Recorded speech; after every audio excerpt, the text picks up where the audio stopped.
À l'automne, l'Ardèche vit à l'heure de son fruit fétiche. Dans le village de Joinnas, la castagnade marque ce moment cher aux villageois. Allez-y. Vos châtaignes, on aurait pu trouver mieux que ça. Hein. La castagnade, c'est la fête de la châtaigne. On va faire du marron glacé avec la Guyane. Ah bon? Même s'il y a des grumeaux, vous en faites pas. Il y en a encore un ou deux, mais ils vont sans problème fondre. Frédéric l'élagueur et Bernard l'amoureux de son terroir. Bernard, oui, bonjour. Ou Richard du parc régional. Tous les Ardéchois vibrent au rythme de la châtaigne. À commencer par Joël Aymar et ses deux fils.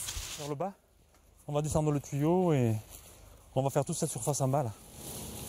À Entraigues-sur-Volane, sur les pentes des monts d'Ardèche, les châtaigneraies débordent de fruits. Il y a quelques semaines, les filets ont été déposés sous les arbres. Gabin est chargé de tout aspirer, feuilles et châtaignes. C'est beaucoup de boulot, il y a beaucoup de préparation aussi en amont de la récolte. Il y a la pose des filets, le nettoyage déjà, ça c'est partout pareil. La pose des filets. La châtaigne aujourd'hui, il faut la vendre rapidement. Donc il faut l'avoir ramassée rapidement en quantité. Et voilà, ça aide beaucoup, Manuellement, vous faites 100 kg dans la journée, vous êtes bon. Et à la machine, on en ramasse à 3, donc on en ramasse 2 tonnes par jour. Une technique près de 10 fois plus rapide qu'un ramassage à la main.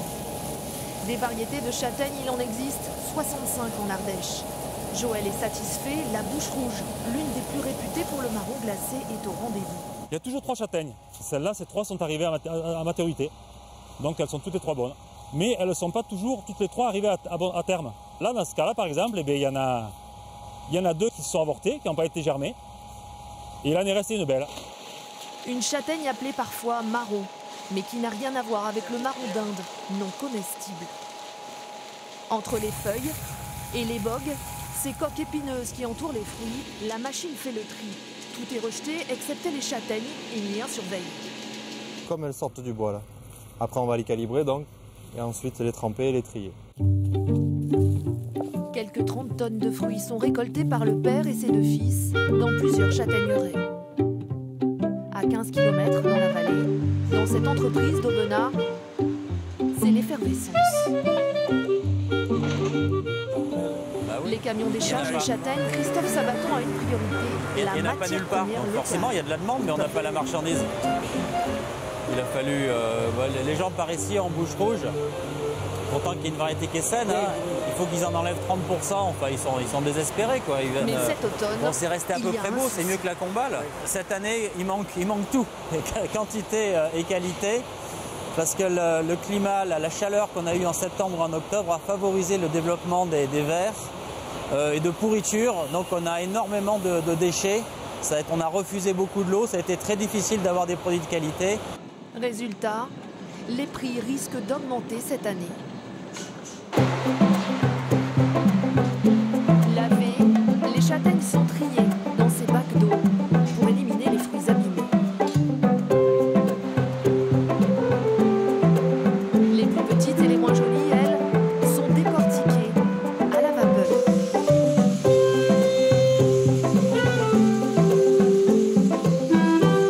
Leur pulpe mélangée à un sirop de sucre pour une recette ancestrale.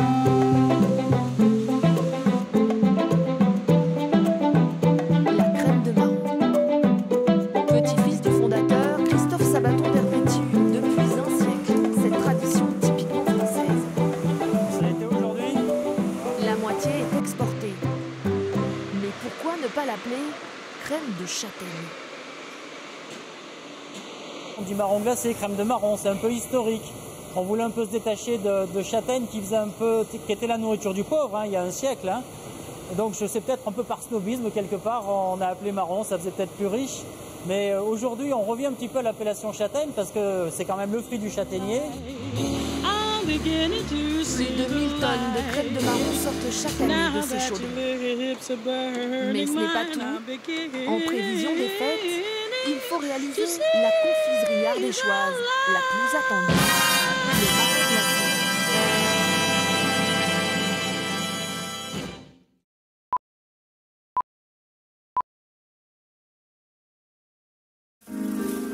Précédemment, Joël Aymar et ses fils sont à pied d'œuvre dans leur châtaigneraie ardéchoise. Les livraisons des châtaignes s'enchaînent dans l'entreprise de Christophe Sabaton. Forcément, il y a de la demande, mais on n'a pas la marchandise. Pour fabriquer notamment la crème de marron.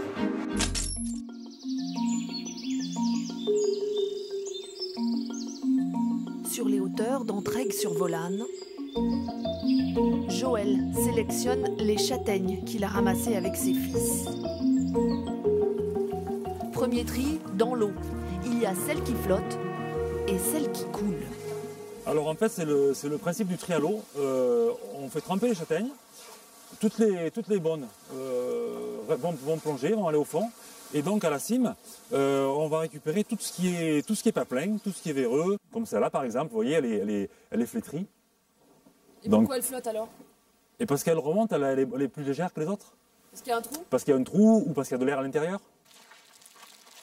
Les châtaignes invendables servent à nourrir les cochons. Un régal pour ces animaux. Là, les cochons, oui, c'est un complément alimentaire important, oui. C'est riche en énergie, la châtaigne, donc en fait, en les complémentant avec la farine de céréales, ça fait une bonne ration.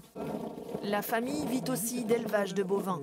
La châtaigne ne représente qu'un tiers de leurs revenus. Pourtant, Émilien et Gabin sont bien décidés à reprendre le flambeau. Il n'y a pas trop de noir quand même, c'est bon? C'est nos ancêtres qui nous ont transmis ça et finalement aujourd'hui oui, on est fiers de prendre un peu leur relève. C'est l'Ardèche, c'est la châtaigne, c'est l'arbre à pain. C'est l'arbre à pain, voilà, c'est ça, c'est historique aussi. L'AOP, l'appellation d'origine protégée, est une aubaine. Longtemps négligée, la châtaigne ardéchoise séduit aujourd'hui les transformateurs.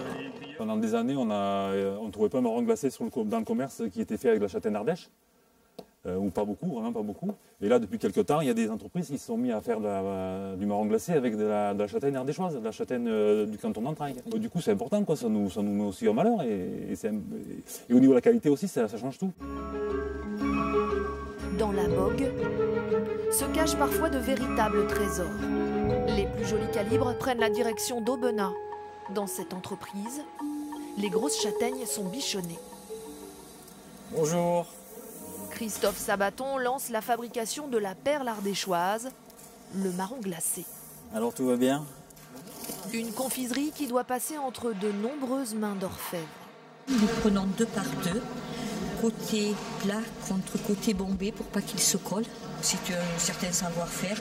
Si nous les serrons trop, ils sont durs et le sucre ne rentre pas à l'intérieur du marron. Bien emballée, la châtaigne est prête pour le confisage. Une cuisson à l'eau et puis on les trempe dans des bains de sucre de plus en plus concentrés dans une opération qui va durer 48 heures. Et pendant tout ce long traitement, il faut que les marrons restent entiers, bien entendu, et puis une texture fondante. «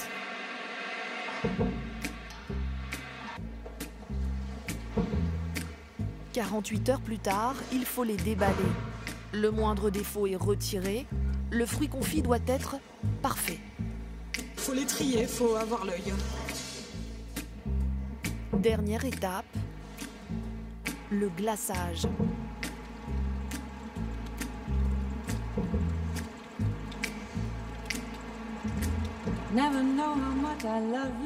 Résultat, un bijou brillant mais fragile qu'il faut emballer avec délicatesse.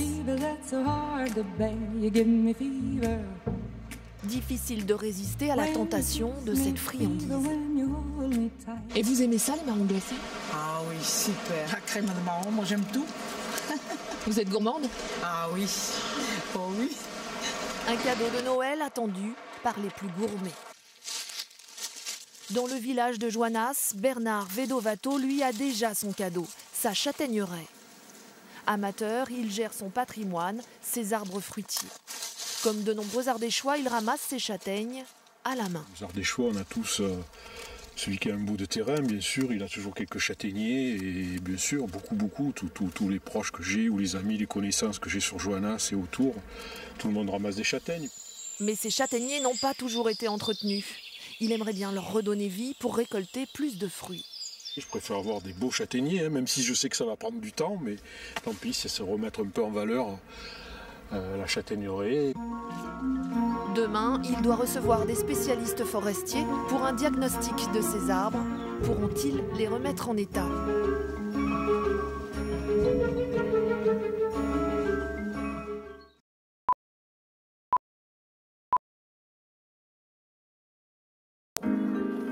Précédemment, les fils de Joël Aymar reprennent le flambeau. C'est l'arbre à pain, voilà, c'est ça, c'est historique aussi. Les plus belles châtaignes sont transformées en marrons glacés pour les fêtes de fin d'année. Amateur averti, Bernard Vedovato veut remettre en état ses vieux châtaigniers.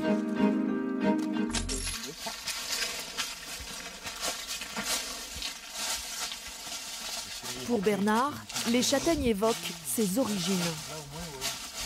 Quand j'étais gamin, quand j'étais enfant, que je venais, qu'il y en avait beaucoup plus et je dirais en bonne santé. Quand je vois aujourd'hui des châtaigneraies malades avec des arbres qui sont crevés, quoi, ça me fait un peu mal au cœur. Deux experts forestiers viennent le conseiller. Pour Richard Bonin, du parc des Monts d'Ardèche, les entreprises manquent de châtaignes, il faut remettre en route la production. Ça fait 2 générations où les gens sont partis de l'Ardèche et où les châtaigniers n'ont pas été entretenus. Le parc prend donc en charge la moitié des frais de remise en état. Ça, c'est le travail de l'élagueur, Frédéric Chabert. Pour lui, il y a trop d'arbres sauvages, il faut faire place nette. Servi de protection un peu au début. La reconquête, elle est claire, c'est enlever tous les pins, tous les résineux, quels qu'ils soient. S'ils sont mis en concurrence au niveau du sol pour se nourrir et de la lumière, et plus ils auront du mal à se défendre. Comme quelqu'un qui est malade et qui est de plus en plus faible, si on ne l'aide pas, ça finit mal. Les châtaigniers, c'est pareil. Plus ils sont dominés, plus ils auront des chances de mourir. Bernard est déçu. Ces châtaigniers ne donneront jamais beaucoup de fruits. Ce sont plutôt des variétés d'arbres à produire du bois. Dans le canton d'Entraigues-sur-Volane, chaque jour, Joël, le castanéiculteur, vend ses châtaignes à Patrice Duplan. On en a ramassé à peu près, je dirais, un gros tiers. Je pense que je peux t'en faire encore 3-4 tonnes. Patrice, lui, commercialise la production locale partout en France. Fraîche. En sac de 5 kg pour les primeurs ou sur les marchés ou dans les boutiques. Ou encore séchée.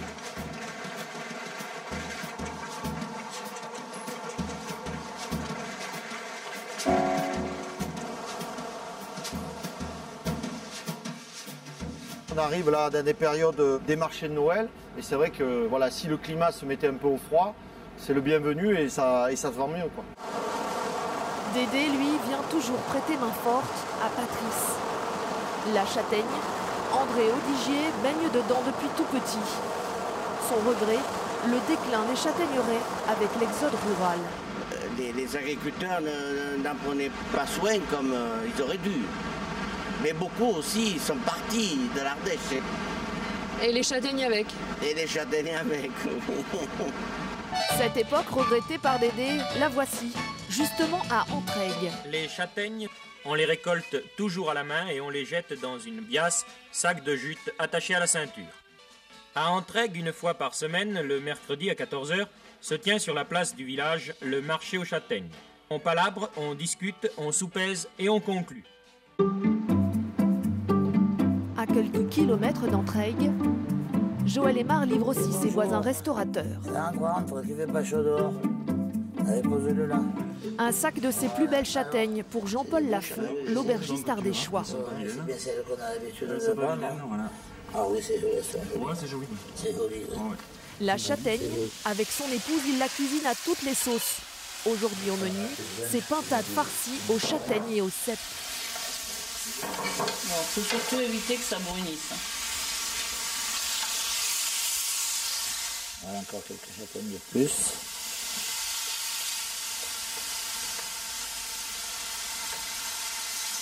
Les châtaignes, on les met en dernier, ça absorbe le jus. Je vais farcir ma pintade désossée. Voilà. On referme notre animal. Voilà. Reste à ficeler et à cuire au four. Pour Jean-Paul, la châtaigne s'adapte à toutes sortes de recettes, même les plus simples.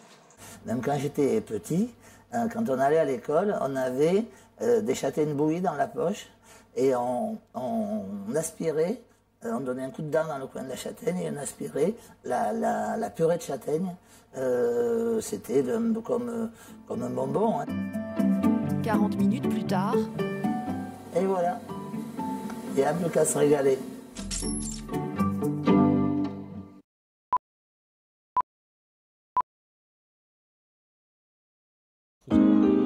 Précédemment, Bernard Vedovato va flairer la Guesse et Châtaignier.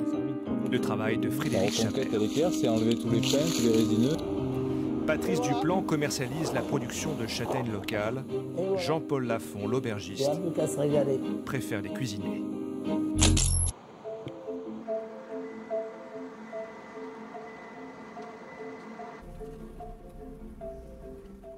Là, on va commencer à voir des châtaigniers qui sont entretenus et taillés sur cette partie-là. L'automne, c'est la bonne période pour élaguer. Frédéric enchaîne les chantiers. Avec son équipe, il doit nettoyer des châtaigniers. Tu vas peut-être commencer à battre ce qui est un peu autour, qu'on le fasse avant que les branches tombent dessus, pour délimiter la zone qui est sous l'arbre où les châtaignes vont tomber.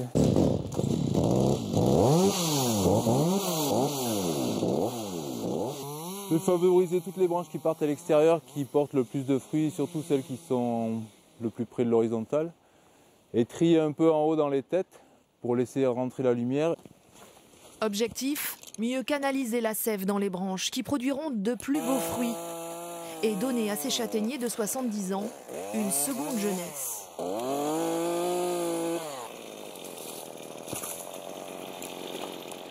Mais c'est effectivement des arbres qui peuvent encore vivre des dizaines d'années. Ouais. Quand ils ne donnent pas de fruits, les châtaigniers ont une autre valeur, leur bois. À Les Ollières-sur-Orieux, dans cette menuiserie, Éric Antouli privilégie cette essence. Ça, là, tu fais bien attention que ça tombe. Si on regarde les côtés, là, t'as pas de nœuds et tout, donc tous tes plateaux doivent être comme ça à peu près, hormis les plateaux de cœur. Donc bien faire attention. On peut travailler des produits variés, tant pour l'extérieur, les menuiseries extérieures à haute performance thermique, que pour des agencements intérieurs, des escaliers, des portes. Donc on peut faire plein de choses avec. Un bois local transformé sur place et recherché. Mais le problème, c'est sa disponibilité. Il y a beaucoup de demandes et malheureusement pas assez de châtaigniers. La filière peine en termes d'organisation parce que la ressource n'est pas forcément très importante. Il n'y a pas de plantation. Là, pour moi, elle est prête à livrer. Les réglages sont bons et tout. Éric Antouli vient de terminer cette fenêtre en châtaignier. Dans le village de Genestel, Patrice Duplan transforme les 2/3 des châtaignes qu'il achète. Vous avez quelques sacs, on en a un big bag de 500 kg, il en faut encore 500 kg. Il faut 10 jours pour sécher ces fruits. Les plus beaux sont destinés à une spécialité ardéchoise. Je trie des châtaignons. Donc c'est une châtaigne sèche pour faire du cousinat. C'est-à-dire c'est une soupe à base de châtaigne avec du lait. Et il faut que la châtaigne soit parfaite. Les autres sont transformés en farine dans ce petit moulin à meule de pierre. Une farine de plus en plus recherchée pour les intolérances au gluten. Cette farine fait vivre l'entreprise. Après le séchage, comme on les stocke sèches, on peut les garder, on va dire, quasiment une année dans leur coquille. Ça nous permet de pouvoir faire de la farine toute l'année. À près de 1000 mètres d'altitude, sur les hauteurs de la Val d'Aurelle, d'autres professionnels vivent aussi du châtaignier. Gérard Delaine est apiculteur.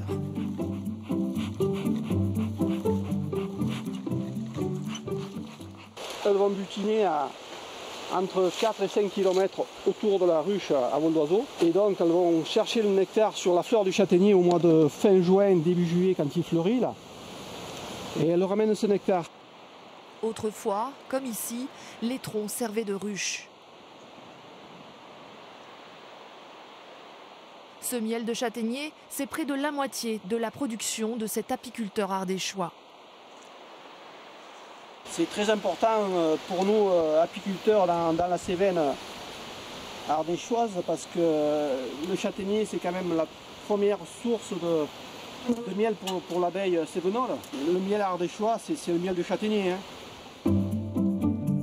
Mais l'équilibre s'est fragilisé ces derniers temps. Un insecte parasite attaque les arbres. Les châtaigniers ardéchois sont menacés. Il faut trouver une solution.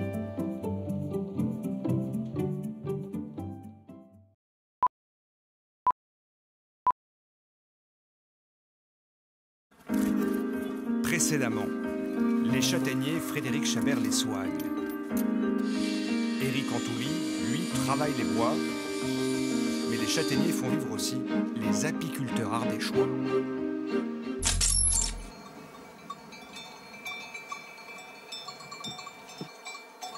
À la Val d'Aurelle, Gérard Delaine vit des châtaigniers.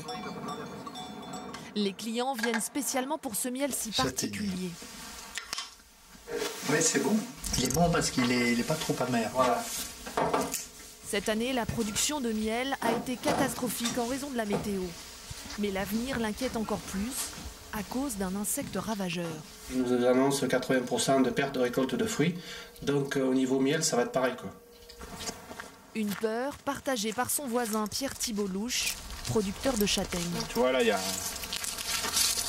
vraiment infesté. Hein. C'est vraiment très peu de bogues dessous. Et là-dessus, vous avez eu du coup une perte de récolte dès cette année Ah oui, là au milieu du bois. Donc dès la deuxième année. Il y a pas de fruits quasiment. Elina Deplaude est spécialiste de ce ravageur qui envahit les châtaigneraies françaises. Le coupable, c'est lui, le Cynips. Il pond dans les bourgeons en été et empêche la floraison. Pas de fleurs, pas de fruits. Mais il existe un remède complètement écologique.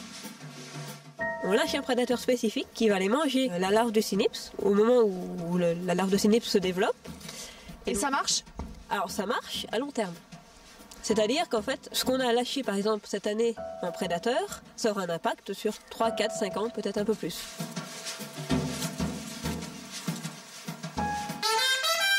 Mais rien n'empêche les Ardéchois de fêter la châtaigne.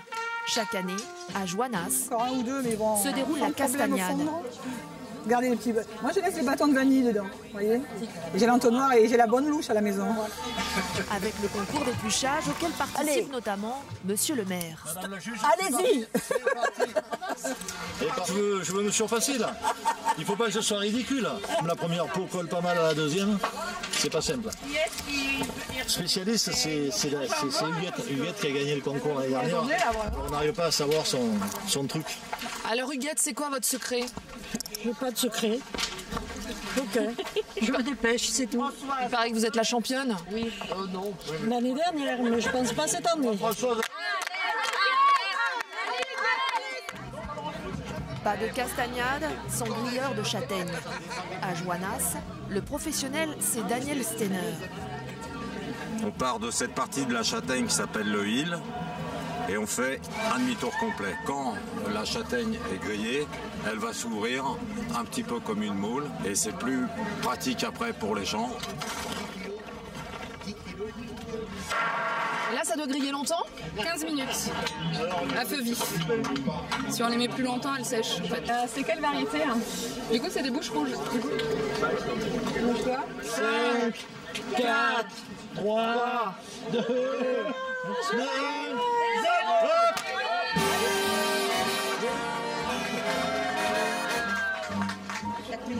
Chacun fait peser ses châtaignes par Madame la juge. Un résultat sans appel. Huguette, l'incontournable Huguette, encore mis la barre très haut d'entrée, puisqu'elle nous a épluché, elles sont plus petites cette année, elle nous a épluché 1 kg 288 de châtaignes. Huguette, une championne digne d'un trésor cher à toute l'Ardèche. La châtaigne, un petit fruit qui fait vivre un grand nombre de villages.